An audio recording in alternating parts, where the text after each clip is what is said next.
बागापुर नाम का एक गांव था। वहाँ पे भोला नाम का एक किसान अपने बीवी और बच्चों के साथ रहता था। भोला अपने नाम की तरह ही बहुत भोला और दिल का साफ था। भोला के पास एक दूध देने वाली गाय भी थी। वो रोज गाय का दूध निकालता था और बेच देता था। उसी पैसे से वो अपना घर चलाता था। उसके ग्राहक उससे बहुत ज्यादा खुश थे, क्योंकि वो दूध में कभी भी मिलावट नहीं करता था। अरे भाग्यवान, आज तो दूध बहुत कम निकला है। कोई बात नहीं जी, थोड़ा पैसा कम आया तो भी चलेगा, लेकिन आप दूध में पानी मत मिलाना। तुम्हारा कहना सही है। चलो मैं अब दूध बेच के आता हूँ। उसी गांव में भोला का एक पड़ोसी भी था। उसका नाम रामू था। उसके पास 2 गाय थी और वो हमेशा अपने दूध में पानी मिलाकर बेचता था। अजी, आप रोज रोज दूध में पानी मिलाते हो, कैसे किसी को पता नहीं चलता? अरे भाग्यवान, मैं तो रोज ही दूध में पानी मिलाता हूँ, लेकिन फिर भी घंटा किसी को पता नहीं चलता। हाँ, सही कह रहे हो आप। अब तो हम जल्दी ही अमीर हो जाएंगे। अब रामू दूध लेकर बेचने चला जाता है। अरे रामू, कल से तुम दूध मत लेके आना। अरे क्या हुआ? आप मेरा दूध क्यों नहीं ले रहे हो? क्योंकि तुम अपने दूध में पानी मिलाते हो। मैं कल से भोला से दूध लिया करूंगा, क्योंकि वो अपने दूध में पानी नहीं मिलाता। अरे उस भोला का कुछ तो करना पड़ेगा। वो गांव में प्योर दूध बांटते फिर रहा है और मेरा नुकसान कर रहा है। उसका कुछ तो करना पड़ेगा। अरे उसका क्या करना है? करना ही है तो उसके गाय का करो। अच्छा, ना रहेगी गाय और ना बेचेगा दूध। अरे हाँ, तुमने सही कहा। अच्छा माइला, अब देखता हूँ दूध कैसे बेचता है। उसी रात रामू और उसकी बीवी भोला के आंगन में आ जाते हैं।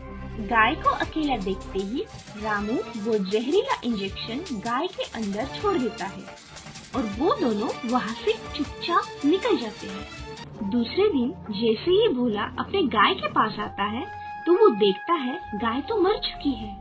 हे भगवान, ये क्या हुआ? कल तक तो मेरी गाय अच्छी थी, आज सुबह अचानक ये क्या हुआ? अजी, आप इतने उदास मत होइए जी। अब इसमें आपकी क्या गलती है? जो होना था वो तो हो गया ना। अरे भाग्यवान, बात वो नहीं है। इस गाय के सहारे तो हमारा गुजारा चल रहा था। अब हमारा गुजारा कैसे होगा? और नई गाय लेने के लिए तो अब मेरे पास पैसे भी नहीं है। एक काम कीजिए जी, ये लीजिए, ये मेरे कंगन है। आप इसको बेच के आप इसी पैसे से एक गाय खरीदी कर लीजिए। ठीक है भाग्यवान, कल मैं बाजार जाके एक नई गाय खरीद लाता हूँ। दूसरे दिन भोला गाय लेने के लिए बाजार चला जाता है और बाजार का रास्ता जंगल से होके गुजरता है। तभी वो देखता है कि पास ही में एक साधु बाबा बैठे हुए थे। अरे बाबा, क्या हुआ?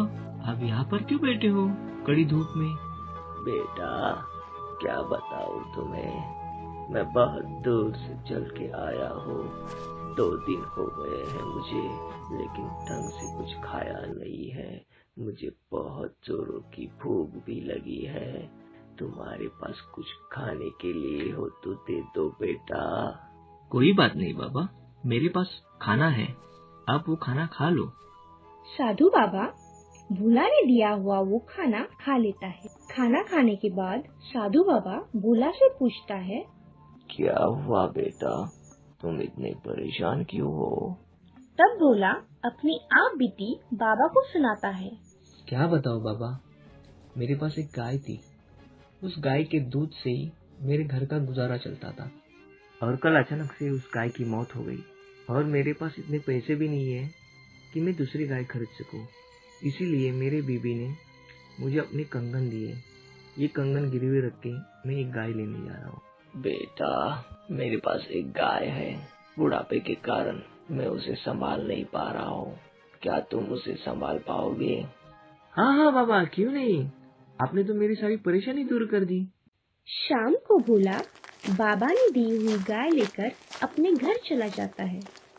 गाय देखते ही भोला की बीबी गीता बहुत खुश हो जाती है।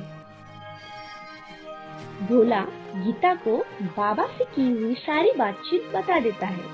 कोई बात नहीं जी, भगवान का प्रसाद समझ के हम इसे रख लेंगे। सुबह होते ही भोला अपने गाय का दूध निकालने के लिए चला जाता है। जैसे ही भोला अपने गाय का दूध निकालता है, तब वो देखता है गाय का दूध खत्म ही नहीं हो रहा। गाय का दूध देखते ही गीता बोलती है, अजी ये क्या है, इतना सारा दूध। अरे गीता, मैं भी सुबह से यही सोच रहा हूँ, दूध तो खत्म होने का नाम ही नहीं ले रहा है। अजी मुझे तो लगता है ये चमत्कारी गाय है। मुझे तो लगता है भगवान ने हमारी सुन ली और इसीलिए इस गाय को भगवान ने हमारे लिए भेजा है। अब हमारे अच्छे दिन आने वाले हैं। हाँ गीता, तुम सही कह रही हो। चलो अब मैं दूध बेच के आता हूँ। गाय के आते ही भोला की तो जिंदगी ही बदल गई। देखते ही देखते उसकी माली हालत सुधरने लगी। लेकिन भोला की तरक्की देखकर गांव के कुछ लोग भोला पे बहुत जलने लगे। अरे देखते देखते ये भोला इतना अमीर कैसे हो गया? भाग्यवान, कुछ तो गड़बड़ है। अरे गड़बड़ कैसी? आपको तो कुछ पता ही नहीं है। ये सब तो उस चमत्कारी गाय का कमाल है। हम आज ही रात को एक काम करते, उस गाय को चुरा के लेके आते हैं हम अपने घर, फिर तो हम भी अमीर हो जाएंगे। अरे सही कहा भगवान तुमने, आज रात को ही हम जाके गाय चुराते हैं क्या? अंधेरा होने के बाद रामू और उसकी बीबी गाय चुराने के लिए चले जाते हैं। जैसे ही रामू गाय चुराने के लिए गाय के पास आता है, तभी गाय अपने सिंग से उसको जोरदार टक्कर मारती है। अरे मर गया मैं तो, कोई तो बचाओ। उन दोनों की आवाज सुनकर भोला और गीता दौड़े चले आते हैं। अरे रामू, तुम इतनी रात को यहाँ पर क्या कर रहे हो और मेरी गाय को चुराने आए थे? अरे भोला, मुझे माफ कर दो। मैं तुम्हारी गाय चुराने आया था, लेकिन तुम्हारी गाय ने मुझे टक्कर दे दी। अब पता नहीं मैं ठीक से चल भी पाऊंगा कि नहीं। अब रामू को ये एहसास होता है कि उसने जो भी कुछ किया था वो गलत किया था। इसीलिए हमें कभी भी दूसरों का बुरा नहीं सोचना चाहिए। बुराई कितनी भी ताकतवर क्यों ना हो, हमेशा जीत सच्चाई की ही होती है।